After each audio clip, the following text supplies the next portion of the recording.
So I haven't been uploading videos really all that often. In fact, the last one I posted was footage from like a month ago. So I've just been busy, but I have been out in the garage working, and I thought I would do a quick update on the status of that motor that I ended up hurting. And it's actually not as bad as I thought, but it's about what I thought, if that makes any sense. I guess it could have been worse. Yeah, so I actually got it all torn down, but I haven't been in a big hurry to do any like cleaning and start getting stuff ready to reassemble, because I haven't really been, hunting for parts and really game planned a whole lot yet. I kind of got it stripped to see what I was working with. Was pretty happy with what I found. So the weather's turned crappy. It's cold and snowy today. So there's just no rush right now. So it's been kind of nice to take a break from the constant rush, fix, whatever. The turbo bike side of things has been awesome as far as overall maintenance, but it is maintenance, so it's a lot of work involved. So I've been enjoying some downtime, but I have been tinkering away. As you can see, everything's all tore apart. The cylinder head over, why can't it point in the right spot here? Here, all that stuff. All my cylinder head stuff. It's actually mostly all ready to go back together. I've had a hard time finding the exhaust valves that I want. They're just not in stock anywhere, and I haven't really forced the issue. I'm just kind of going to wait until, pop up. Once they see if they're in stock or something, I'll grab a set. Originally, in that last video, I said I was going to reuse the exhaust valves. I thought they were all good. I did find a couple that got dinged, and I don't know if it happened from between the valve and the seat, or if it happened between the piston and the valve. But something cocked the heads. It's real slight, so it didn't take a huge blow. In fact, I don't even see the witness marks in the piston. So it's got to be something got in between the valve seat and the valve head itself, and just tweak the valve a little bit. So I just decided I'll just do all new exhaust valves. So everything on that head back there will be brand new, basically, except for the exhaust valve guides. Valve guides, really, unless something catastrophic happens, it's pretty rare to find, a major reason to replace them. They seem fine. I did intake guides on it because I had to fuck up a couple getting the bent valves out of the intake side. So that head is basically ready to go back together. It's all clean, ready to go. Just, like I said, taking my time waiting on parts. But all the motor stuff here, my crank, cylinders, all my rods and pistons are backside there. Kind of wanted to show you guys, there's 3 full seasons on this bottom end. I did whatever it was, a year ago or something, like whatever, last season maybe. Don't hold me to the time frame here. I did have one issue where I had the keepers were starting to pull through the titanium retainers, and I caught that before it got catastrophic. So I did do cylinder head repair one other time, and same head actually, and ran that fine. And I did have, I broke one gear in the trans 2 seasons ago, I think it was, and I fixed that. So the motor has been apart, but I have not done rings or done bearings in 3 full seasons.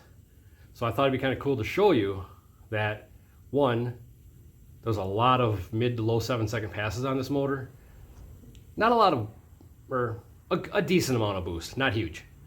So the thing's got some freaking miles on it and some abuse, and I am thrilled with how good everything looks. And in fact, that whole bottom end would be going back together, except I did ding the number 1 piston. I was worried that maybe in that last mishap, there was a lot of RPM going on, and when I'll actually show you, I figured out what happened, but it basically floated the intake valves and knocked them out of the head. But it was at high RPM, and I was worried about it possibly, the valve pistons hitting the valves with enough velocity with the engine up to temperature that it could distort, deform something with the piston. I could squeeze a wrist pin bore, or in this case, it squeezed the ringland. So I'll show you that too. But just this will be a quick video, just kind of update me chatting about what I've been up to and where we're going to go from here. So I'll show you what I got going on with this bearing and piston situation. So first thing I'm going to show you is my number 1 piston here. This is the piston that took the abuse. So you can see the witness marks, and you actually see it hit the valves hard enough that it took that edge, that machining edge where they make the valve pocket. There's a hard edge there. It actually hit the valves hard enough it knocked that radius off. So it took a pretty good hit. But, you know, structurally the piston held up, but it did hit this pocket hard enough that this top, oh sure, the camera's not going to focus now.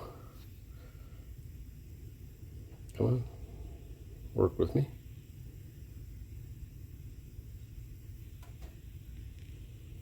There we go. This ring up here is actually sticking in that bore, or in that ringland. Kind of show you this way. Can't actually even put it in back there, popped in and out. This is kind of hard to see, and I'm doing a pretty shitty job of showing you. But yeah, the top ring is actually stuck in that ringland there. So that tells me that it had hit hard enough that it squeezed it this way. And instead of reusing it, I had talked about possibly doing a whole set of pistons. But I'm actually really happy with the pistons and how they all look. Everything looks pretty freaking good. So I just happen to have a spare piston. It's the same set. I've had this set of pistons a couple different times. Actually, when it was a nitrous motor. Sorry, camera's focus is acting weird. But yeah, this is the same pistons, same off-the-shelf GE piston I ran when it was a nitrous motor. So with all the nitrous meltdowns I did have random spares, good ones left over, that I didn't necessarily need to use or were savable. So I had talked about possibly just replacing pistons. I'm pretty happy with these, and I'm going to reuse them, and I'm going to replace that one. I'll order up a set of rings. I'll get a new set of rings for it, and we'll get new bearings. But look at these bearings after, like I said, 3 seasons. And they all look like that. So a lot of people talk about how 1Ks have bad oiling systems, you know, problems. And I just feel that if you assemble it right and you set the clearances right, you know, anything can be made to live. My motor does have a few oiling mods, but it's nothing super secret. It's all the basic shit that you'll see 1K guys talk about. So just having the mods done probably is what saved this motor for as long as it's been together. But look at those bearings. I couldn't be happier. So, you know, if this was mid-season, fuckers would be going right back together. I'd swap that piston out, I'd change that piston, and that piston, that crank, everything would be going right back together, and I'd be finishing the year with it. But since we got time, you know, even as I'm talking, you know, tax return season's coming. We'll see how far I get on that. Maybe I'll still do a set of pistons, because then I'll have 5 spare. Turbo life, I don't know if I'll need them, but whatever, I'd have them. I'm a spare parts junkie. But right now, my plan is to reuse those. New bearings, new rings, new exhaust valves, and that's a bad cam, but I got my spares down there, so I'll have a set of cams to go in the thing, and we'll pound this thing back together and throw some boost at it again, and hopefully get another 3 years out of it. But yeah, I'm going to show you quick now why I think we had the valve float failure, because the cylinder head did have all good parts in it, and I'm not even going to blame the parts. This was an oversight on my part, and I'll show you where I missed it. Okay, bear with me as I try to video this with one hand and work the laptop with another. So what happened, I feel, in the mishap of over-revving that motor and floating the valves, when I build maps for the bike, I'll start with a fresh one, I'll change all my basic settings, and then I'll start making the changes that I want to try different from a previous map. So if you go into like my engine setup screen here, if you go down, it says maximum engine speed, 13,200 RPM. That's something I set when I first started, you know, formatting all this stuff for the bike. 13.2, you know, decent safe number, right? So if I go over to the side over here, again, bear with me as I fumble through this, trying to look at both screens at the same time here. So we'll go up to rev limiter. Rev limiter is at 13,000. So this was a map that I used at the last race that was working good. Well, then I decided to start building another one that was a little more aggressive. So we'll go open that one. So this will be the map that I actually ended up hurting the motor with on the final pass that it made. So you go up here and look at my rev limiter. It's at 14,500. I don't know why that number is like that, because even if I go into back down to my engine setup here, maximum engine speed is 14,500. I did not set that number that high, and I assumed it would have been the same when I was doing the two different maps. That was a setting I didn't double check. I don't know why it's different. I would have never put that number in that high, but it's something I missed. So on that pass that I made, the rev limiter was actually 14,500 RPM. And that's why when I made the shift in the top of second gear, I grabbed the scramble button and knocked the tire. And when it knocked the tire off, it revved to 14,500 RPM. So I didn't have enough valve spring in the motor to save it at that RPM. I had good valve springs, but 14,500, that's a lot for what I would normally run. So yeah, here, I was struggling to look at something. I was trying to talk and look at stuff at the same time, but here we go. So yeah, that was the rev limiter from that map that I was running. So that was the problem, I believe.